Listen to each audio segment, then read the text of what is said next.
అక్క గడ్డి వీకం అంటే ఊకనే తిరుగుతున్నావు ఎందుకు? నీడ నీడ నీడ నీడ చూసుకొని. ఎన్ని చెట్లు వీకిన వచ్చిన కా నుంచి? పదా? ఏదో నీ మొక్కను చూపి ఒకసారి. ఎన్నో చెట్టు ఇది? కాదు 5, 6 కాదు. ఇది ఇంతకుముందు వీకిందే కదా, ఇంతకాలం వచ్చింది అప్పుడే. మందుకు చెట్టు బలం అవుతుందేమంటే గడ్డి బలం అవుతుంది.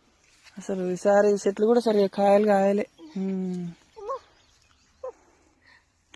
మొన్ననే కట్టాం నీళ్ళు, నిన్న కాక మొన్ననే ఇటు మళ్ళా. ఓకేనా ఫ్రెండ్స్, మరి మీరేం చేస్తున్నారో కామెంట్ చేయండి.